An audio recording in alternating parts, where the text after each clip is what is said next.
안녕하세요. 자연을 닮은 사람들이 세상 사는 이야기 자담세무에게 소혜경 세무사입니다. 오늘은 부가가치세를 완전 정복해 보도록 하겠습니다. 자, 그럼 들어가기 앞서서 일단 부가가치세의 그 개요를 잠시 살펴볼 텐데요. 부가가치세라 함은 상품을 판매하거나 서비스를 제공할 때 그 거래 금액에 일정 금액의 부가가치세를 징수하여 납부해야 되는 세목을 말합니다. 우리나라 부가가치세법은 전단계 세액공제법을 적용을 하고 있기 때문에 그 부가가치세라 함은 매출세액에서 매입세액을 차감한 그 금액을 부가가치세라고 합니다. 그래서 최종적으로 모든 물건값에는 우리가 부가가치세가 포함되어 있기 때문에 이 세금은 최종적으로 우리 최종 소비자가 부담을 하게 됩니다. 하지만 우리가 이제 일정한 그 생활 필수품이라든가 의료, 교육 관련 그 용역 같은 경우에는 부가가치세가 면제가 되고 있는데요. 그 내용을 잠시 살펴보도록 하겠습니다. 곡물이라든가 과실, 채소, 육류 등의 그 가공되지 아니한 그 식료품의 판매라든가 연탄, 무연탄 복권의 판매, 그리고 허가 또는 인가 등을 받은 학원이라든가 강습소, 교습소 등의 그 교육 용역업, 병의원 등 의료보건 용역은 이제 그 면세 대상으로 열거를 규정을 하고 있습니다. 또한 도서, 신문 및 그 광고를 제한 잡지도 이제 부가가치세가 면제되는 면세 품목입니다. 이러한 부가가치세 면세 사업자인 경우에는 우리가 부가가치세 신고할 의무는 없습니다. 하지만 그 1년간의 매출액과 매출 매입처별 계산서 합계표 등을 이제 다음 해 1월 1일부터 2월 10일까지 사업지 관할 세무서에 사업장 현황 신고를 하셔야 됩니다. 그럼 우리가 부가가치세법은 이제 납세자를 일반과세자와 간이과세자로 두 가지로 구분을 하고 있습니다. 일반과세자는 우리가 1년간 매출액이 이제 4,800만원 이상이거나 그 간이과세가 배제되는 업종 지역인 경우에 이제 일반과세자로 적용이 되는데요. 이때는 매출세액은 공급가액의 10%, 그리고 세금계산서 발급 의무가 있고요. 매입세액 공제는 이제 본 사업과 관련된 매입세액이라 그러면 전액 공제가 가능합니다. 그리고 이제 간이과세자는 1년간 매출액이 이제 4,800 미만이고 간이과세자가 이제 간이과세가 배제되는 업종 지역이 아닌 경우에는 간이과세 적용을 받을 수가 있는데요. 이때 간이과세자인 경우 매출세액은 그 공급 대가에 업종별 부가가치율을 이제 적용을 하고 10%를 곱한 금액이 매출세액이 됩니다. 그리고 이러한 간이과세자는 이제 일반과세자와는 달리 세금계산서를 발급을 할 수가 없습니다.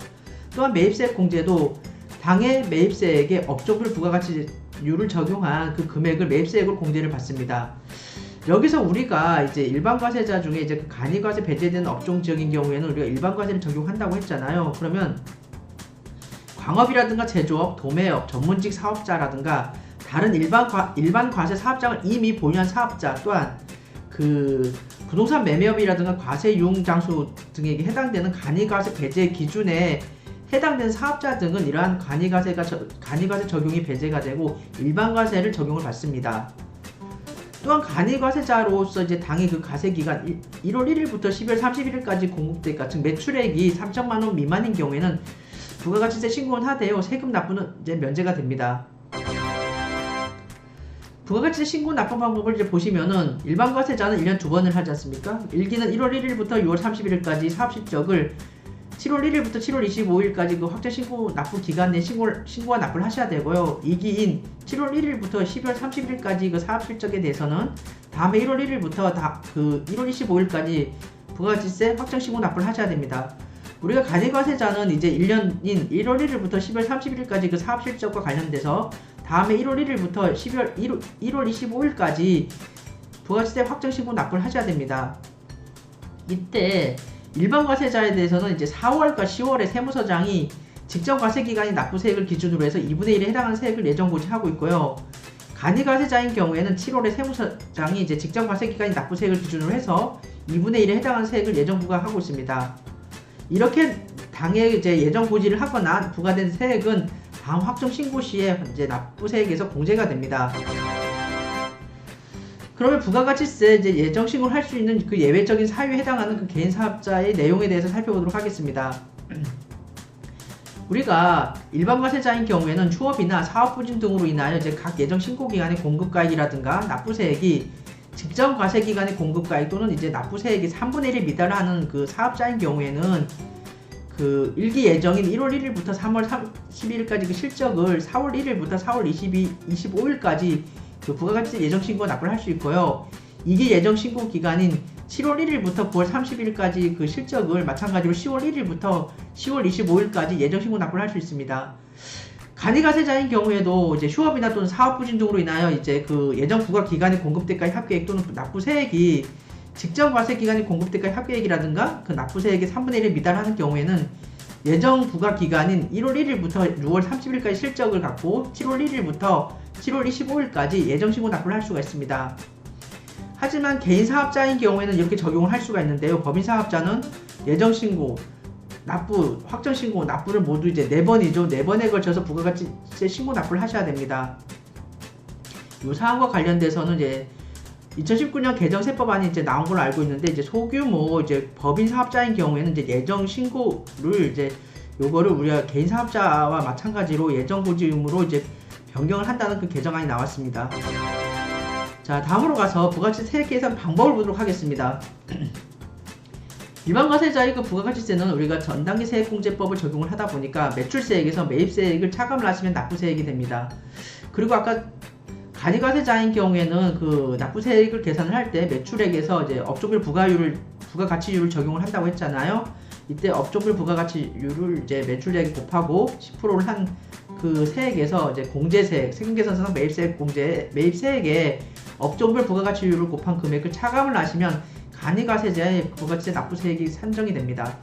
여기서 간이과세자에 그 적용되는 업종별 부가가치율을 잠시 보면은요, 많이 세분화가 됐습니다.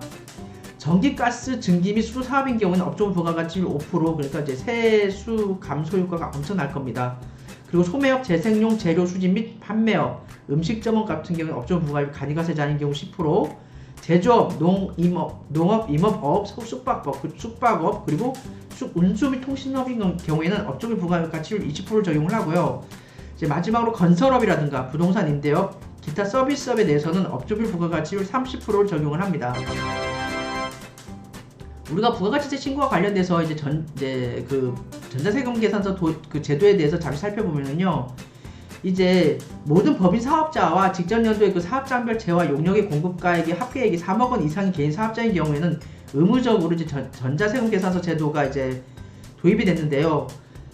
전자세금 계산서 의무 발급 대상자 및 의무 발급 기간을 잠시 살펴보면은 모든 법인 사업자는 사업 개시일로부터 무조건 전자세금 계산서를 이제 발급을 하셔야 됩니다. 그리고 개인 사업자인 경우에는 직전 연도 사업장별 공급가액이 3억 원 이상인 경우에 그 공급가액이 합계액이 이제 3억 원 이상인 해의 다음해 7월 1일부터 그 다음에 6월 30일까지 전자세금 계산서 의무 발급 기간이 되겠습니다. 이러한 전자세금 계산서를 이제 발급해야 될 그 의무 대상자가 전자세금 계산서를 미발급하거나 미전송했을 경우에 그 불이익을 잠시 살펴보면은 미발급을 했을 때는 공급가액의 2%에 해당되는 페널티가, 그리고 전자세금 계산서를 발행을 하지 않고 종이세금 계산서로 이제 불가피하게 발급을 했을 때는 공급가액의 1%, 지연 발급인 경우에 공급가액의 1% 마찬가지로, 그리고 미전송인 경우에 공급가액의 0.5%, 지연 전송인 경우에는 공급가액의 0.3%를 이제 2019년 1월 1일부터 이제 시행을 하고 있습니다. 다음으로 부가가치세 신고와 관련돼서는 재화나 용역의 매입 시 세금 계산서를 발급받아야 부가가치세 매입세 공제를 받을 수가 있는데요. 하지만 이제 아래 해당하는 4가지 경우에는 매입세 공제를 받을 수가 없습니다. 그 내용을 잠시 살펴보시면은, 첫 번째, 세금 계산서를 발급받지 않거나 필요적 기재사항이 누락 또는 사실과 다르게 기재된 세금 계산서인 경우, 두 번째, 매입처별 세금 계산서 합계표를 제출하지 않거나 부실 기재한 경우, 세 번째, 사업과 직접 관련이 없는 매입세, 그리고 네 번째, 개별소비세 과세 대상 승용 자동차의 구입과 임차 및 유지에 관련된 매입세인 경우에는 부가가치세 매입세액을 공제받을 수가 없습니다. 세금 계산서는 이제 정확히 주고받아야 되는데요. 이때 세금 계산서를 발급받을 때는 그 거래 상대방의 사업자 등록 상태, 즉 휴업자인지 폐업자인지 여부와 과세 유형, 일반 과세자인지 간이과세자인지 여부를 이제 필요적 기재사항이 정확히 기재되었는지를 확인하셔야 됩니다. 그 확인사항을 한번 보시면은 첫 번째 공급자의 등록번호와 성명, 명칭, 두 번째 공급받는 자의 등록번호, 그리고 세 번째 공급가액과 부가가치세, 그리고 작성 연월일이 정확히 잘 기재되었는지를 확인하셔야 되는데요. 여기서 그 과세 유형과 그 폐업 여부를 이제 조회할 수가 있는 방법이 있는데 홈택스를 이용해서 조회할 수가 있습니다. 그리고 마지막으로 우리가 이제 잘못된 거짓 세금 계산서를 주고받는 경우에 그 불이익이 있는데요. 여기서 이제 그 거짓 세금 계산서, 즉 가공 세금 계산서는 재화 용역의 실물 거래가 없는 세금 계산서라든가 이제 필요 기재 사항이 잘못 기재된 세금 계산서를 말하는데요. 이러한 거짓 세금 계산서를 발급받은 경우에는 그 매입세액을 공제받을 수가 없고요. 공급가액의 그 4%에 상당하는 어마어마한 세금계산서 관련 가산세, 그리고 신고 불성실 및 납부 불성실 가산세가 부과되는 커다란 이런 페널티가 있습니다. 그리고 이제 이러한 가공세금 계산서를 발급한 경우에는 그 공급가액이 4%에 해당되는 그 가산세 외에 우리가 이렇게 징역형이라든가 이제 그 벌금형에 해당하는 조세범 처벌 대상이 될 수가 있으니 주의하셔야 되겠습니다. 이상해서 오늘은 부가가치세와 관련된 이제 내용 살펴보았는데요. 이상의 내용이 여러분한테 많은 도움이 되었으면 좋겠습니다. 감사합니다.